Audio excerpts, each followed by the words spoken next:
Do you ever feel like a fake or a fraud, like you're going to get found out? You get to learn what to do about imposter syndrome right now. Welcome to 52 Weeks of Hope. This is where you get to hear how to feel happy, balanced, and worthwhile. How to make that lonely ache vanish and feel empowered, confident, and secure. I'm Lauren Abrams, and I get to help you feel that magic again since going through my own dark night of the soul by chatting with incredible leaders, healers, and elders who give us their messages of hope after overcoming challenges of their own. Today, I'm going to discuss imposter syndrome. I've been on a lot of podcasts lately, and I keep being asked about imposter syndrome, and I realize we haven't talked about it right here on 52 Weeks of Hope. I've written articles about it on the website, but it comes up constantly, so I want to give you some tools when it comes up for you.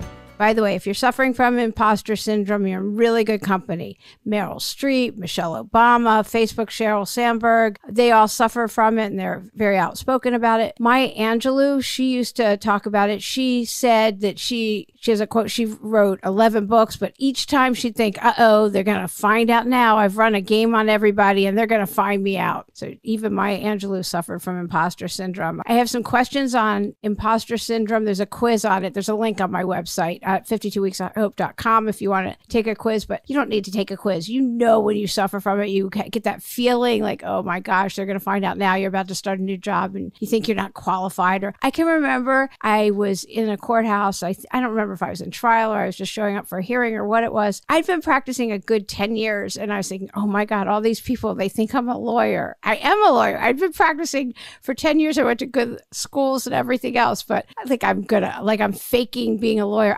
Or I'm momming or we're adulting and things like that. There's terms for it now, but I can remember being on a playground with my kids and thinking, check me out. I'm acting like a mom with these little people. Anyway, even when I started my podcast, I can remember being on a Zoom call with all the little boxes, and you can tell when people are texting and stuff on Zoom. And I saw two people, they were texting, and I thought they're texting each other and they're talking about me, and they're talking about, did you hear Lauren started a podcast? And who does she think she is starting a podcast? This is it all happening in my brain, by the way. I have no idea if they were even texting each other, but when did I become that self-centered of a person thinking that people were texting about me? Anyway, yeah, it's all a form of imposter syndrome. And it's just fear.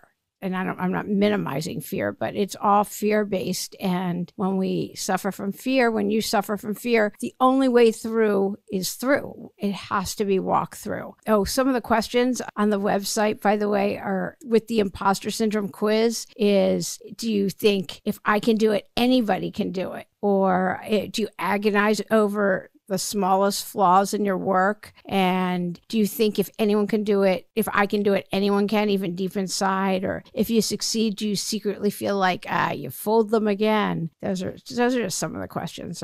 But again, I don't think it's necessary to take a quiz for imposter syndrome. I think we know when we suffer from it. And personally, I think women have imposter syndrome a lot more than men. I have no scientific basis whatsoever for that. It's just a feeling that I have. And growing up, I could be a chameleon. And I think a lot of people have that, where you just change into whatever someone needs you to be. But one of the advantages of getting older is just to thine own self be true, and just to be your authentic self, just whatever iteration that is as you change. And to know that feelings aren't facts. And just because you feel like you're some kind of an imposter or fake, it doesn't mean you are one.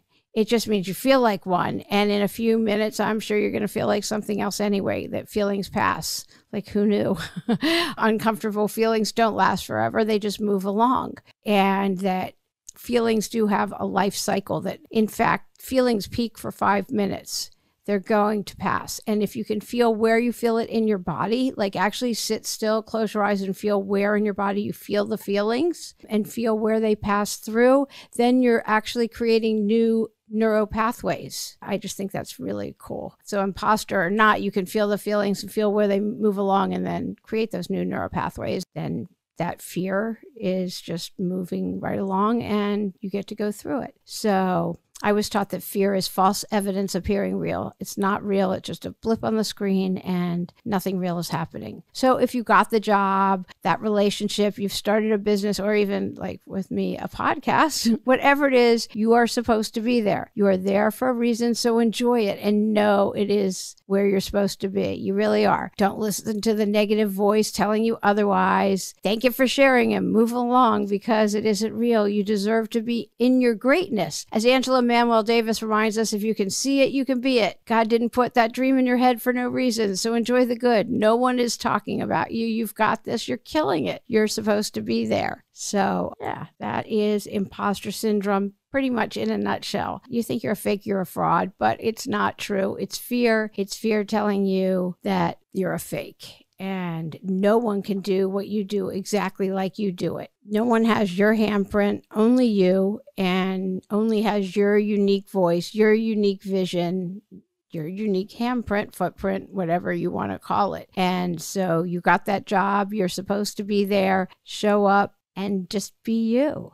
Imposter syndrome is called imposter syndrome for a reason. You're not an imposter. You're you. So if you have any other questions, just go ahead and drop me a line at 52weeksofhope.com. I will see it on there, or join our Facebook group. We're doing a really fun breathing workshop where we're all doing that over Zoom. So join us there. We'd love to have you. And next month, we're doing a group tapping session. So we're doing different modalities every month. So I would love to have you join us in there. It's so much fun to just be ourselves, no matter where we are. I was at a wedding last night, and before I went, I was talking to somebody like, what are you wearing, this and that? And she said, I'm wearing something flowy because I don't feel like holding my stomach in. And I thought, yeah, I just love that. And so when I was there, I didn't know anybody going hardly at all. I just connected immediately with this one girl, and we were just talking about something fabulous about everybody as they walked in. And I love that I now attract somebody else that's that upbeat. She's like, look at that person's shoes. Look at her smile. Look at her energy. I mean, I connected with somebody. We were looking for the good in every single person who came in. And that to me is just fabulous as it gets. So look for the good. There is something good everywhere. I have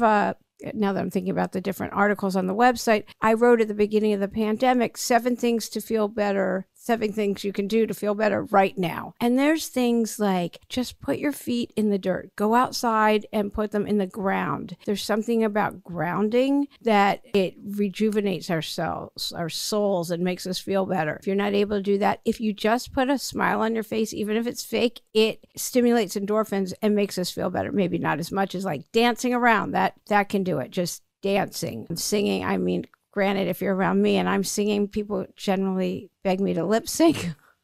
Scott actually sings worse than me, I think, although it's a bit of a contest, but all right, we could clear a room together. But there's things like that you could do to feel better immediately. That's on the website. So there's a lot of things you can do, but what we focus on grows. So, and it does tie into the imposter syndrome, because we could get really caught up and go, yeah, I don't deserve this. I'm not all that, and get sucked into it and just go there if we want, because we always have a choice. Or we can focus on like, I am great and I'm going to kill it, because you can kill it. You are killing it. You are there for a reason and you're great. And so you have a choice. There's always a crossroad of choice of what you want to focus on. Whatever we focus on grows. That's just a truth. So focus on the good, focus on the positive. Go watch a baby or a dog. And either of those can cheer you up immediately. Put on one of your favorite songs, put your feet in the dirt, put on a smile, walk for 5 minutes, and walk around the block in an opposite direction. Do something in the opposite way. That also, besides growing a few brain cells, that can do a lot of good. So hopefully you got something out of this. You are not an imposter. You are great. And if you have any other suggestions, let me know. Have the most fabulous week. Yeah, join us over in the Facebook group. I'd love to get your feedback on this, or just at 52weeksofhope.com. Thanks for listening. I'm Lauren Abrams.